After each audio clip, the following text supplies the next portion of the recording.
Սիրելի բարեկամներ, բարի լույս, վերջին օրերին բավականին ակտիվ քննարկվում է բջջային հեռախոսների email կոդերի վրա հիմնված համակարգը եւ լսում ենք բազմաթիվ մտահոգություններ, ընդհանուր դավադրապաշտական թեզեր։ Ուզում եմ միանգամից ասել, որ նման բան չկա, այսինքն ձեր հեռախոսը որևէ մեկը ոչ գաղտնալսելու է, որևէ մեկը ձեր հեռախոսին հասանելիություն չի ստանում, որևէ մեկը չի կարողանալու տեղորոշել ձեր դիրքը, նման խնդիր կառավարությունը չի դրել եւ նման նպատակ կամ նման հնարավորություն որևէ մեկը չունի։ Ինչն է այս ամենի հիմքը։ Ստեղծվում է մեկ ընդհանուր email բազա,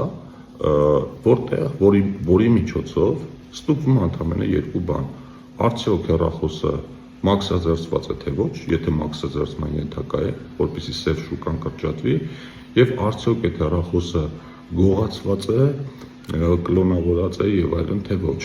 որովհետեւ եթե դուք գնեք որևէ տեղից հեռախոս կամ ձեզ նվիրեն ու պարզվի, որ այդ հեռախոսը Ֆրանսիայից գողացել են ու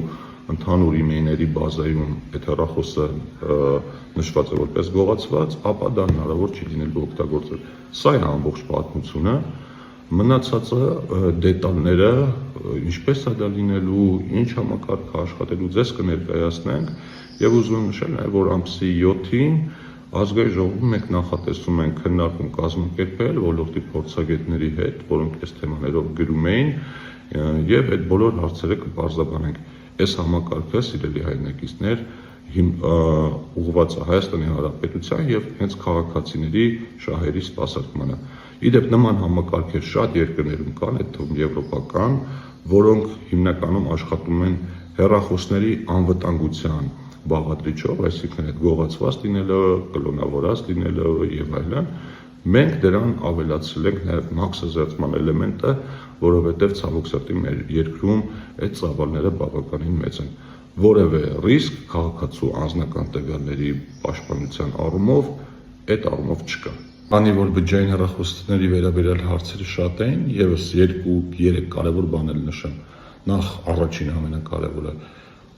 կարգավորումները չեն ազդելու Հայաստանի Հանրապետությունում արդեն օգտագործվող հեռախոսների վրա։ Այսինքն դուք եթե հեռախոսը նախատեսում եք 1 տարի, 2 տարի, 3 տարի օգտագործել,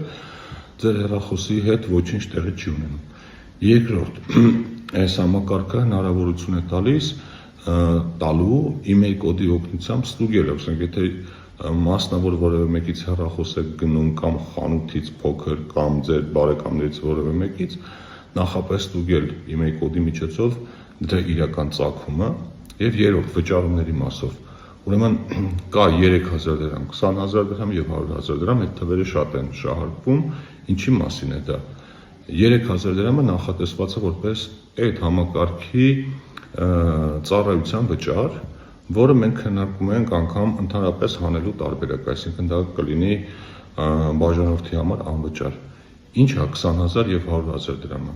Դրանք վերաբերում են միայն այն դեպքերին, երբ քաղաքացին տարվա ընթացքում երկրորդ, երրորդ եւ հաջորդ հեռախոսն է բերում։ Այսինքն ըստ էության դրանք պետք է մաքսազերծվեն, բայց մաքսազերծելու փոխարեն մենք իրեն տալիս ենք այլընտրանք։ Ասում ենք, եթե 26 թվականի արտադրության հեռախոս է, 100000 դրամ տուրք կա, եթե ավելի հին մոդել է, 20000 դրամ տուրք կա։ Բայց մի հնարավորություն էլ կա, եթե քաղաքացին գտնում է, որ իր հեռախոսը չնայած 26 թվականի արտադրության է, բայց արժեքով այդքան մեծ չի, ապա ինքը կարողանա նաև մաքսազերծել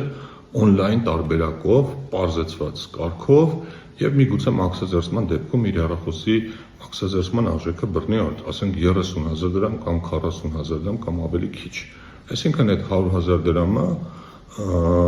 չնայած նշված է որպես տուրք, բայց դա պայմանական ասենք մաքսազերծման փոխարինիչ է։ Եթե մարդը կուզենա ինքը մաքսազերծի, դրա հնարավորություն էլ կլինի։